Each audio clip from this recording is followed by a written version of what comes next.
Formula One's long-awaited formal rejection of Andretti and General Motors' new entry has arrived, along with its explanation, which is detailed but not especially convincing.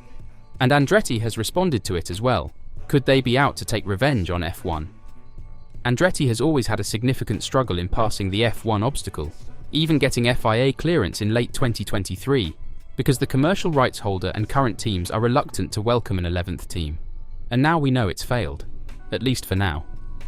F1 published a statement criticizing the Andretti offer on a variety of fronts, including competitiveness issues, a perceived lack of economic value, and ultimately dismissing the Andretti brand as irrelevant.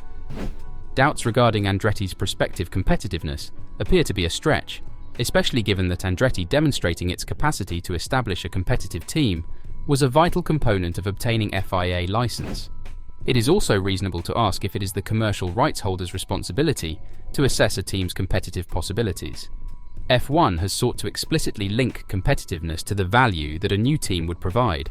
So, regardless of how much you agree with the concept, merely stating you need to be competitive to offer value, and Andretti wouldn't be competitive, at least attempts to clarify why it is a serious worry. F1's reasoning appears to be that Andretti, as a new constructor, would struggle to produce one car to the 2025 rules and compete that season, while also developing another car to the entirely different 2026 regulations. That is hypocritical, especially given that the last new team, Haas, did the same thing in its debut season in 2016 and was instantly competitive. F1's argument is that Andretti is coming with a fundamentally different team technical model, thus the comparison isn't fair. The most significant aspect of F1's rejection is likely the emphasis placed on the absence of a General Motors Works power plant.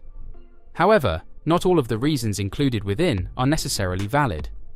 For example, despite customer teams being the championship's lifeblood, F1 contends that Andretti entering and requiring an engine from someone else would somehow harm the championship's status. There is also an argument that using an engine from an established manufacturer while Andretti collaborates with GM on its own engine would expose the short-term supplier to a risk to its intellectual property and know-how. Finally, F1 has stated that Andretti's proposal for 2028, which includes the GM engine, would be treated differently from this submission. Whether you agree with all of that or not, the simple truth is that F1 has thrown up a stall. Although a works team would be nice, another customer team, particularly one with only a short-term engine supply deal, carries too much baggage. Another major reason for F1's rejection appears to be financial consequences. F1 sees no significant commercial gain from adding an 11th team. The assertion that Andretti's arrival would have no beneficial influence on the commercial rights holder's financial performance represents a clear assessment of the team's prospective, limited contribution, even if it is virtually definitely relevant to numerous current teams as well. Other arguments are either ineffective or contentious, or both. The effective claim that certain circuits simply do not have facilities large enough to accommodate an 11th team and that taking up extra space would have a detrimental impact on its competitors appears to be an obvious target for ridicule. Dismissing the importance of the Andretti name in the manner that F1 did is inherently contentious and risks coming across as dumb or disrespectful. Given the presence of lesser-known businesses in F1, as well as one heinous new identity based on two corporate sponsors, it also appears to be in poor taste and oblivious to a major flaw in the existing makeup of a portion of the grid. Ultimately, however, F1 did not want a new team and did not initiate the procedure, so we should not be shocked to see a concerted effort to justify saying no. It couldn't reject Andretti just because, or on a whim. While this appears to be the logical conclusion of basically obvious arguments, they have been voiced more loudly and in more numbers than would have been expected. It truly feels like quantity over quality, because some of the arguments aren't that persuasive. They are also plainly insufficient to calm people who have been outraged by this decision. The outcry has been massive, and it would be remarkable if this stopped here. Andretti is not going to let this go given everything it has invested in the project thus far, and the faith it has in his case. F1 is presumably aware of this, given the effort that has gone into formulating this logic, and the level to which it has been pursued.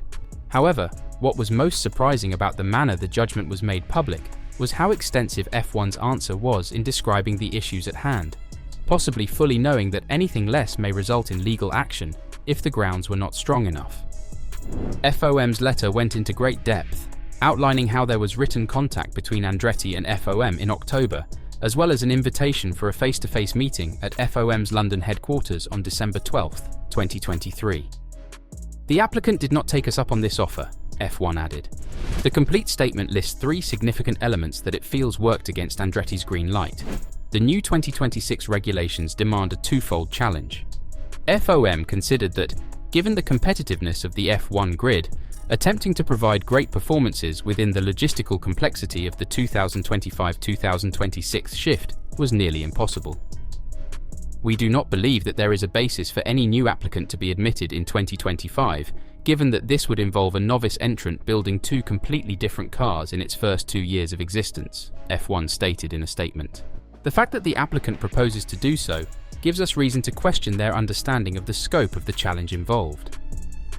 While a 2026 entry would not face this specific issue, it is nevertheless the case that Formula One, as the pinnacle of world motorsport, represents a unique technical challenge to constructors of a nature that the applicant has not faced in any other formula or discipline in which it has previously competed. And it proposes to do so with a dependency on a compulsory PU supply in the initial years of its participation. On this basis, we do not believe that the applicant would be a competitive participant. F1 further said, the applicant proposes to attempt this with a dependency on a compulsory supply from a rival PU manufacturer that will inevitably be reticent to extend its collaboration with the applicant beyond the minimum required, while the applicant pursues its ambition of collaborating with GM as a PU supplier in the longer term, which a compulsory PU supplier would see as a risk to its intellectual property and know-how. FOM decided that the best way for Andretti to add value would be to be competitive, which it does not believe Andretti would do. It went on to say, the need for any new team to take a compulsory power unit supply, potentially over a period of several seasons, would be damaging to the prestige and standing of the championship.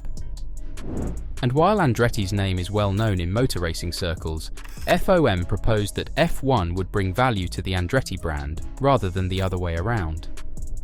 FOM also mentioned the additional expenditures that an 11th team would incur in terms of extra facilities during each race weekend, as well as lowering the technical, operational, and commercial spaces of the other competitors.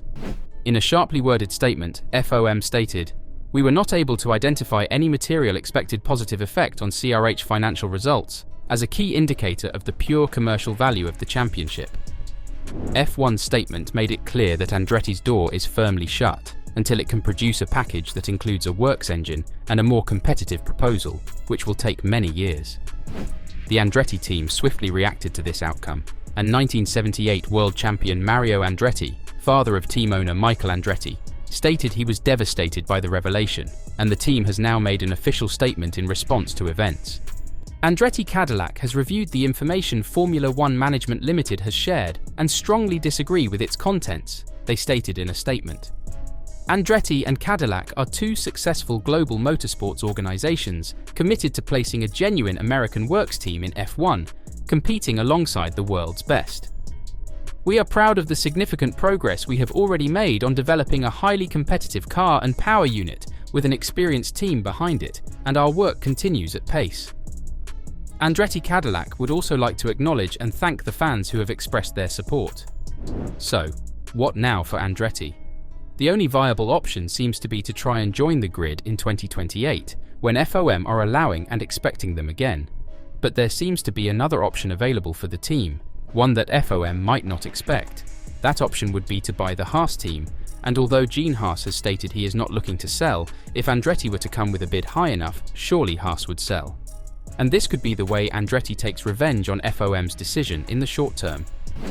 What are your thoughts on the result? Do you think FOM should have accepted Andretti? Let us know your thoughts in the comments down below.